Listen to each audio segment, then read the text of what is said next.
All right, let's dive right in. Are you ready to crush that upcoming interview? Always ready to talk about this stuff. Today, we're taking a deep dive into Ace Your Interview. Sounds like a plan. It's a podcast put out by w.r.a.c Resumes and Connections. They know what they're talking about. They've been voted best in Las Vegas multiple times. 3 times, in fact, 2023 2004. and 2025. So they must have some serious insights. One of the most surprising stats I saw is that good research before an interview can actually boost your chances of landing the job by like 50%. That's a huge difference. It is, yeah.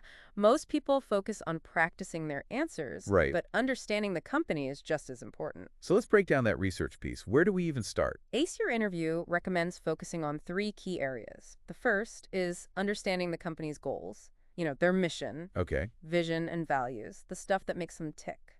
I feel like a lot of people just kind of skim that About Us section on the website. Yeah. How can we take our research to the next level? It's all about making the connection between their values and your aspirations. Like, can you actually see yourself being happy in their company culture? Mm-hmm. And don't just say something generic like, oh, I admire your commitment to innovation. Yeah. Find a specific project or initiative that really resonates with you. Right. And explain why it impressed you. That shows you've gone deeper than surface level research. That's a really good point. I was reading about a company that was doing this amazing program to support local artists. And if I were interviewing with them, I'd definitely mention that. See, exactly. It shows you're genuinely interested and that you've done your homework. Yeah.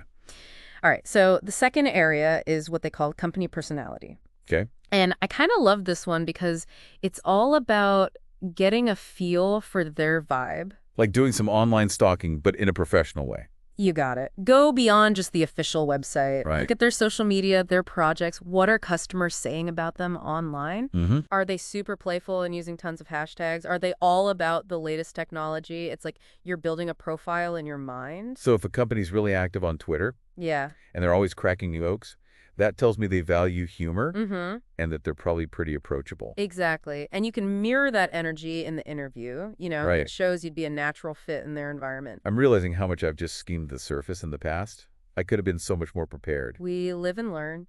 And the third area is industry research. Okay. What are the big trends happening in their field? Who are their main competitors? This shows you're not just looking for any job. You're actually invested in this specific industry. It shows you're serious about it. Yeah. I'm already feeling more confident just thinking about all this research I can do. It's like having insider knowledge before you even walk in the door. Exactly. And that confidence will shine through in your answers. Okay.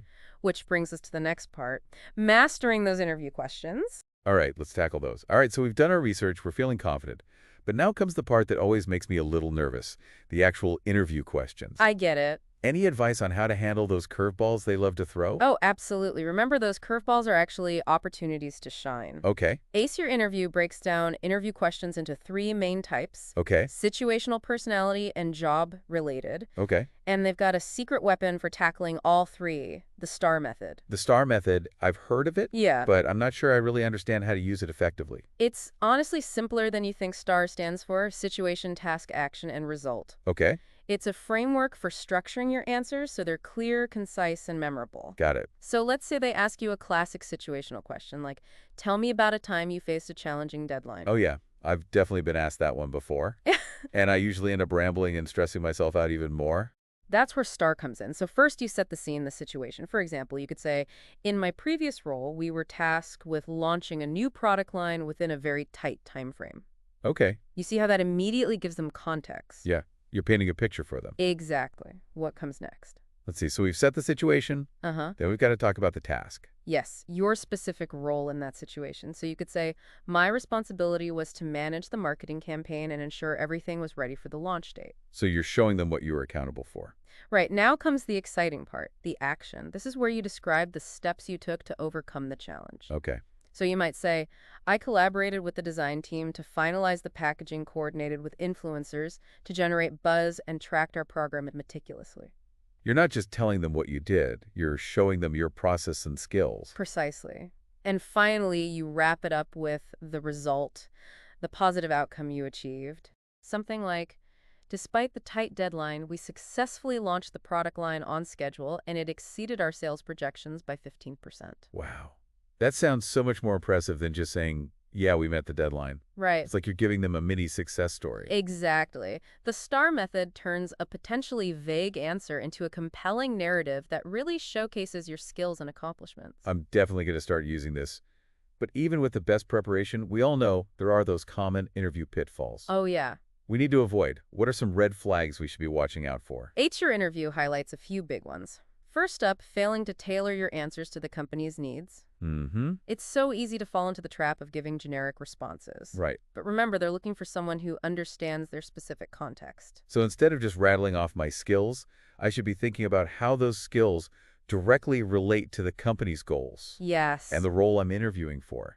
Exactly. Do your research, understand their pain points, and then you can explain how you can help them achieve their objectives. Okay, It shows you're not just looking for any job, you're genuinely interested in this opportunity. makes sense. What about other pitfalls? I know I've been guilty of talking too much in interviews when I get nervous. Oh, that's a common one. And the opposite can be just as bad, being too brief and not giving them enough information. Right. It's all about finding that balance. So how do we find that sweet spot? Think of it as a conversation. Okay. Engage with them, but be mindful of their time. A good rule of thumb is to keep your answers around 60 to 90 seconds, Okay. enough to provide substance without overwhelming them. So it's about being concise, but also providing enough detail to really paint a clear picture. Exactly. And this brings us to a pitfall that I think is often overlooked, forgetting to ask questions at the end of the interview. Oh, yeah. It's your chance to interview them, too. But what kind of questions should we be asking? Avoid questions that can be easily answered with a quick Google search.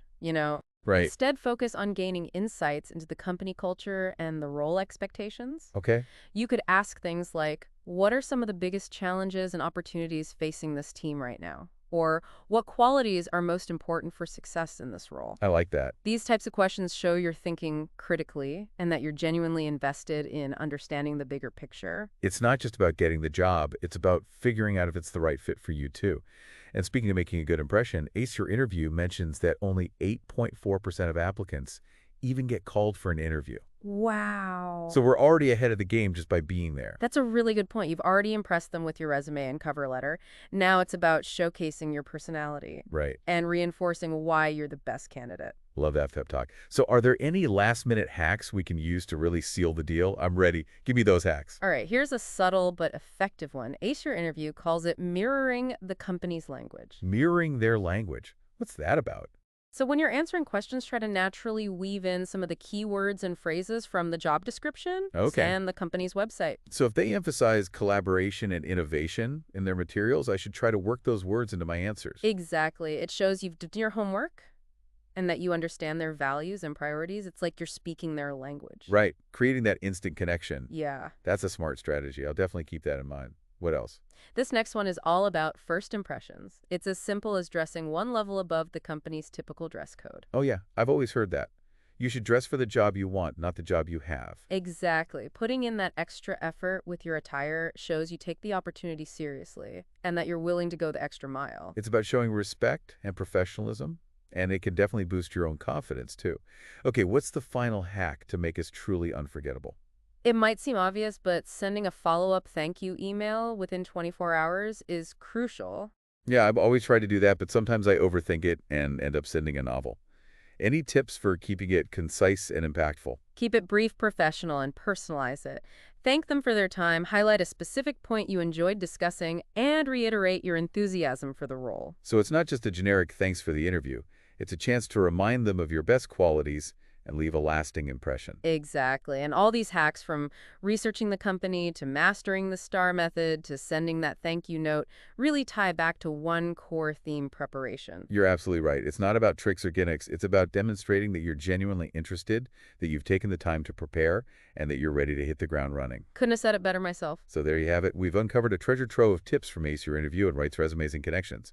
We talked about the power of in-depth research, mastering the STAR method, avoiding common pitfalls, and even added those bonus hacks to make you truly shine. Remember, you've already made it further than most just by getting to the interview stage. That's right. Now, here's a little something to think about as you continue prepping. What one thing from our deep dive will you do differently in your next interview? Share your thoughts with us. We'd love to hear them. And if you want even more interview wisdom, check out the Beginner's Interview Guide from Writes Resumes and Connections. We've got the link in the show notes for you. Go out there and nail that interview. We're rooting for you.